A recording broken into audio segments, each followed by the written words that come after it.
Guys, I'm back with another review, and today's review is not going to be on a specific title or specific anime. It's going to be on a broader spectrum, a genre. It's going to be a genre of anime, and this genre is a romantic comedy.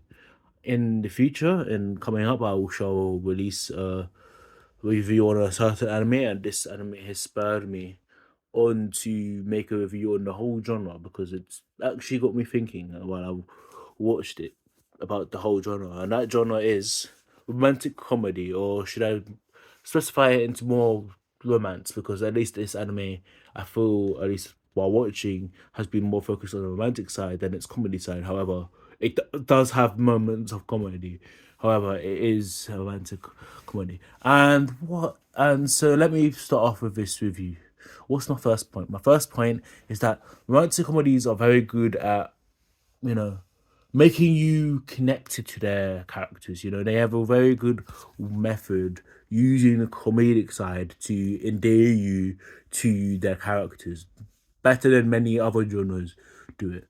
Romance and comedy, romantic comedies, they often use that comedy side to introduce the characters, endear your characters, use that as a way to kind of make you relate to the characters as well. However, I'll use the romantic side as well to not only further endear you, but also get you engrossed in their own stories. And so that's why romantic comedies can are actually very good at doing that compared to many other genres that fail to get you to really get engrossed in the characters, really relate to the characters, and really care about the characters. Many other genres fail to do that because they fail to make you actually care about the journey of the character, or fail to make you actually really truly care about what's going on.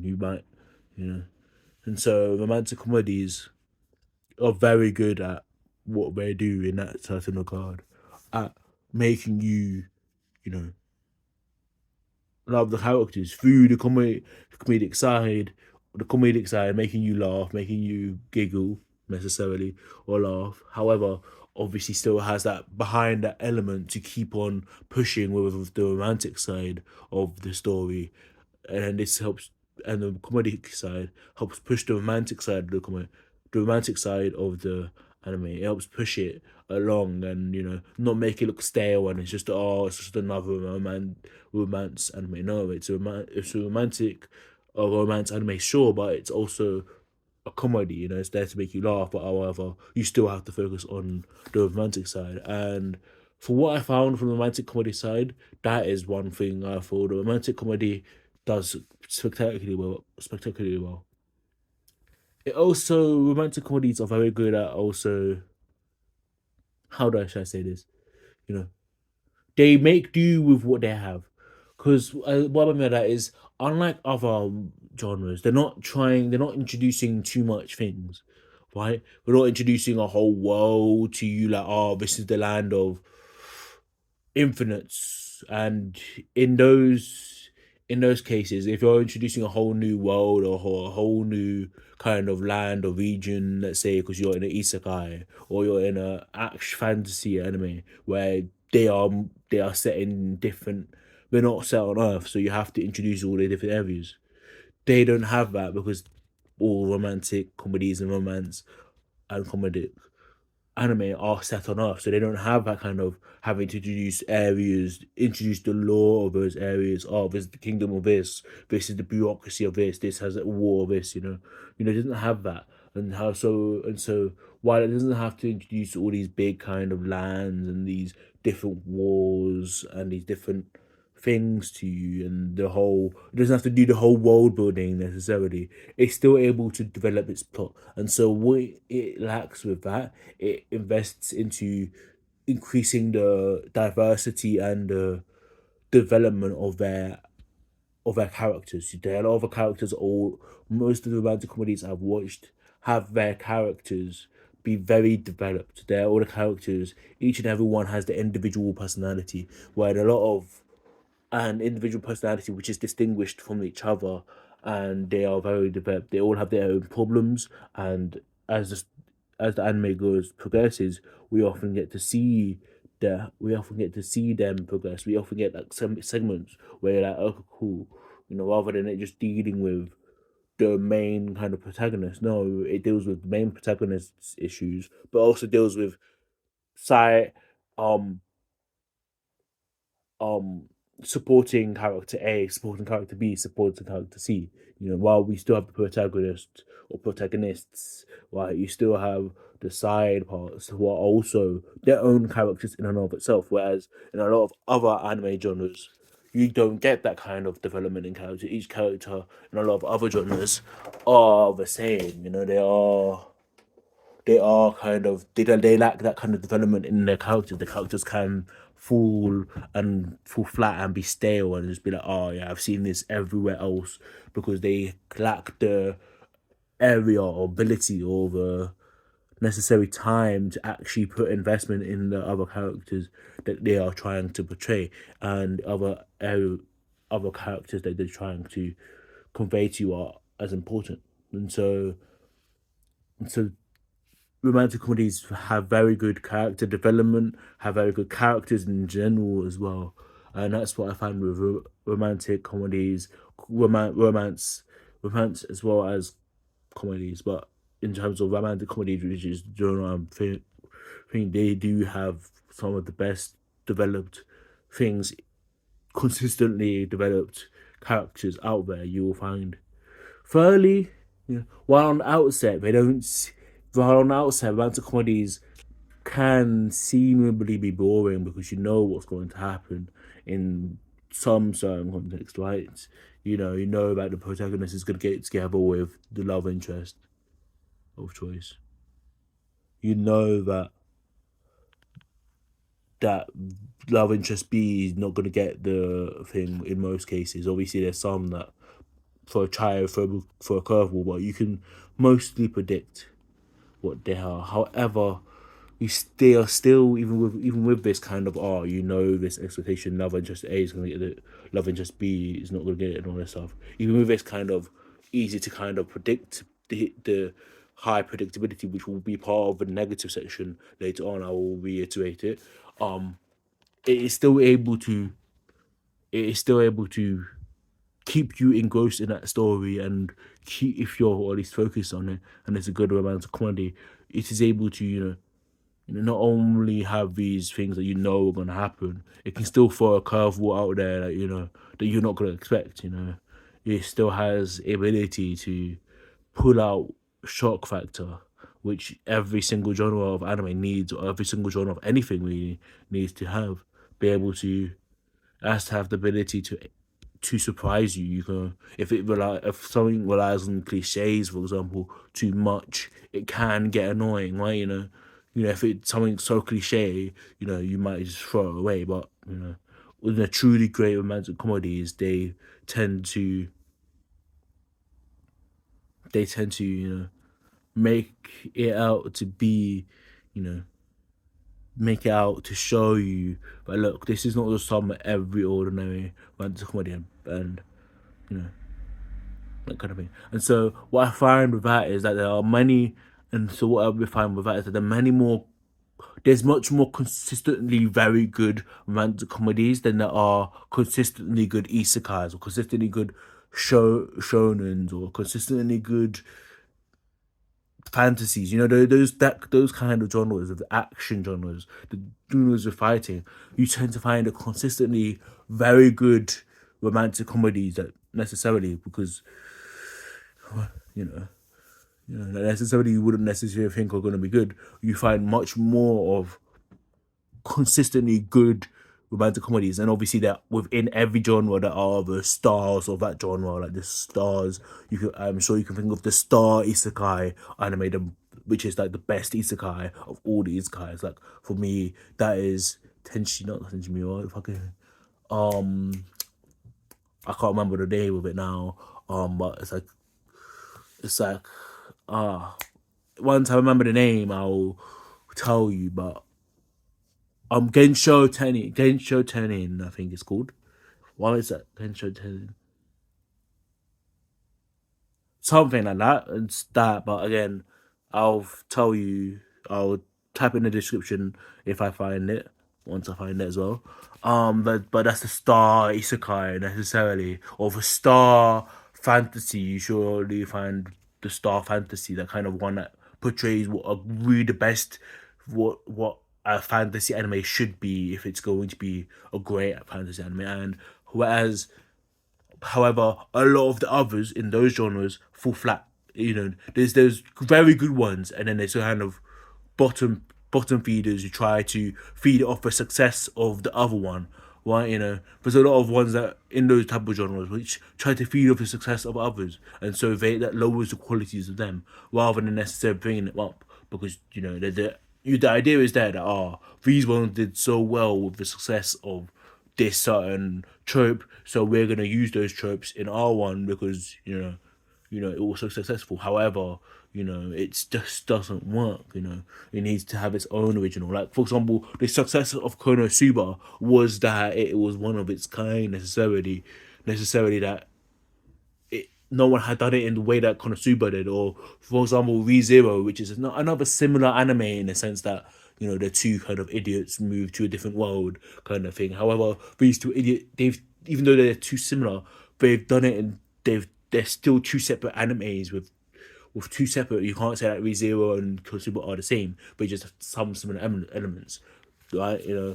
That's the reason. Whereas romantic comedies, you get a consistent level of class romantic comedies, just consistent level of, they're always going to be at least good. They're always going to be at least good. I don't think I've watched one that's really been bad. Okay, like bad. They're always really good. There's obviously the star ones that are like really more developed, really more this, that. But again, they are always consistent with their goodness. But that's relation to that. They have less to portray. They have less to try and show you within the specs of the anime. They have less to try and convey to you, not necessarily convey to you, but less things that they have to discuss within the anime, which gives them more time to discuss other things, and so to develop the anime even further. And so now to the negatives of the romantic genre, romantic comedy genre, romantic comedy, not romantic, but romantic comedy.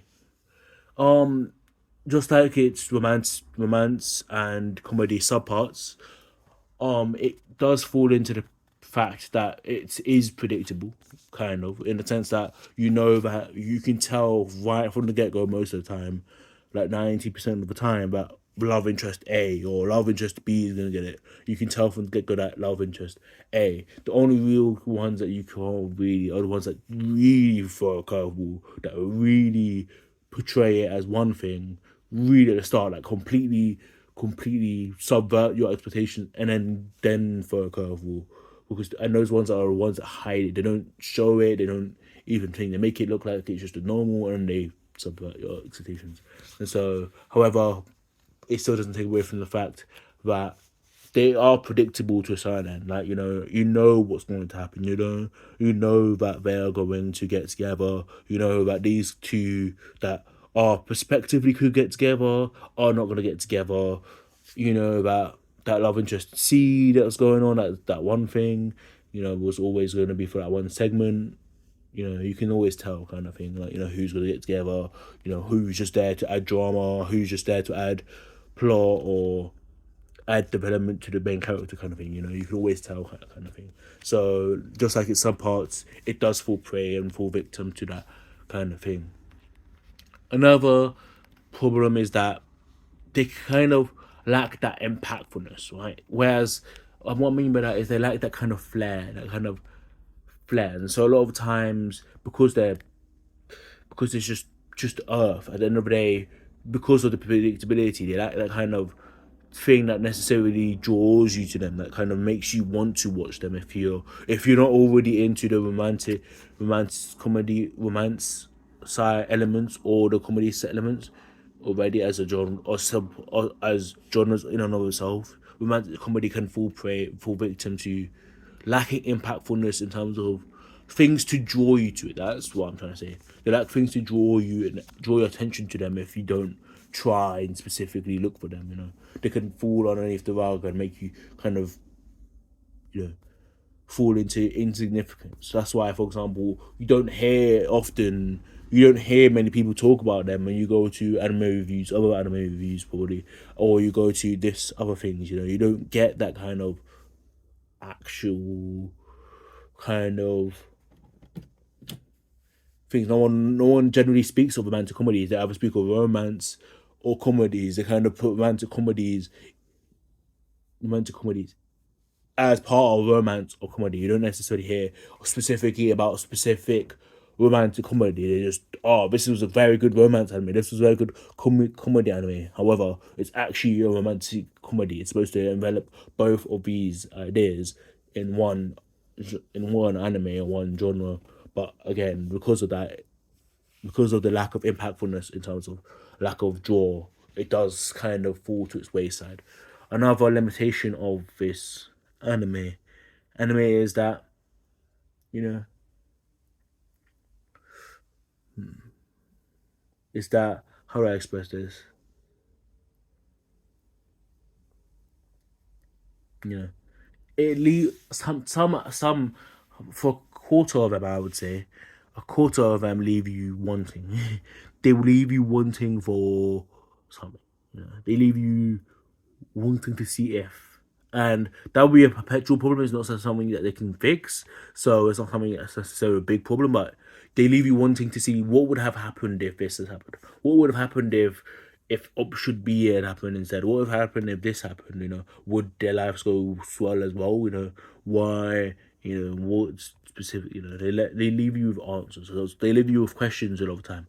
What ifs? They leave you with what ifs a lot of the time. What if he went for a lot of interest B? Like, for example, you know, for example, I don't know why I'm saying for example like this.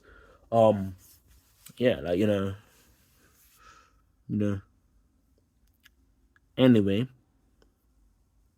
they leave you with yeah. Anyway, they leave you with what ifs. Like, what if this would happen? What if he didn't go on actually? What if he? And they like leave you with those answers. They don't often get to answer those what ifs. And so, for me at least, they leave me wanting with questions. They leave me wanting to know what would have happened if this happened. What would have happened if he went out with option B instead? Like, because in a lot of these time and a lot of these romantic comedies, each each love interest is still a viable love interest. It's just that love interest A is the most viable, or love interest A is the most easy partner to get with, so they put him with love interest A, or love interest A is or and there's only some certain times where love interest B and C are unviable. There's only certain times, and so because those are rare and few and far between, in most cases, love interest B and C are unlucky. They just didn't get to the protagonist fast enough, quick enough, or enough with enough conviction when compared to love interest A, or when comparison to love interest A, they either get their kind of they will still have strong reasoning why you would ship them together, for example. However, at the end of the day, it wasn't them, unfortunately, kind of thing. And so, yeah, overall, my thinking of the romantic comedy genre is very good. I rate them very high. I rate the genre very highly, and I believe it is a very good genre, and they often do tackle life questions, life interests, life questions that you will want to have answered. That's what they tend to kind of do. That's what they tend to show. They tend to put scenarios and make you think about what would you do in that situation. How would you act? How would you think? And that's the beauty of romantic comedies. They kind of also target life life questions and life ordeals in a way that makes it easier for you, and they use the comedic side to kind of make it easier. So that's what I specifically like about romantic comedies in the whole day. They are able to tackle these deeper life questions in a way that makes it, you know, in for some they do it in a very light-hearted way, which is much more in a comedic In these ones, they are much more in the comedic side and the romantic side, but they still have the romantic side. And in mods that are more romantic, but you do this in a deeper way, kind of make you actually get into your feels, get into a deeper kind of understanding of the anime and deeper and trying to actually deep what they're trying to say, which is when they're more focused on the romantic side than the comedic side. However, they all kind of tackle life ordeals, life situations, life kind of problems in life, life questions are morals, standards, morals, they tackle morals, they tackle standards, they tackle, you know, romance, they tackle proper life questions that are life standards. How will you hold yourself in such a situation? And that's what I like about romantic comedies and romantic comedies as a genre. And so as a genre, if I had to give it a rating of a number, I would give them a good solid six. Good solid 7 or 6.5. The reason I say solid 6 or 7 is because the consistency of being good, and obviously there are diamonds that shine in the rough. However, because of this consistency, I'm gonna give it a 7, which is quite high or quite low depending on who you are. However, I'm giving it a 7 because they're consistently good. They consistently, are very interesting to watch. Even if you are not necessarily a romantic comedy kind of person, you can always find that one or two that will take you away from that genre, from the rest of the genres, and just hook you onto it. And so it's got a 7, which is higher than average, which higher than the middle, which in my opinion is 6. 6 is the middle number rather than 5. 5 I don't believe is a middle rating. 5 is lower than average. So I believe 6 is the kind of average, what should be considered average score. 7 or above is higher than average. So I'm giving it a 7, that it's above average, but not necessarily too far above average, such as an 8, 9, or 10. So it's a 7 as a whole. As a whole genre, it's a 7. Obviously, other people would disagree. Anyway, that is it. That's all for my review. It's been 22 minutes down. I talked quite a lot. When probably many people will think it's waffle, but I'm a waffle person, so I don't really care. I just want to share my opinion. So, if whether you listen to the whole about or listen to each of my points, I'm happy you watched anyway. Anyway, thank you for watching. Hit the subscribe button, hit the like button, leave a comment if you will. If you disagree, if you agree, I would love to hear your opinions. Anyway, bye. Also, if you PS as a side note, if you see my eyes are closed, it's much more because I'm thinking about what I'm saying, and that's just how it helps me think and helps me clarify what I'm trying to say. Obviously, I still waffle quite a bit and still talk quite a lot because I have a lot that I'm trying to say and lots I'm trying to convey, and so I'm a very much more of a one track kind of person when I'm talking about something, especially if I'm interested about talking about it. And so when I close my eyes, it helps me straighten out the thoughts a bit better and helps me focus on those kind of thoughts and portray it into a more legible or feasible way for people to understand. So sorry if you see my eyes closed, it just helps me. I should probably speak over a video, like have a video in front of me so you don't see my face. But I've done this style since starting it, and so I can't be asked to do it, and I'm not really bothered. I just want to share my opinions, and if yeah, that's it. Anyway, peace.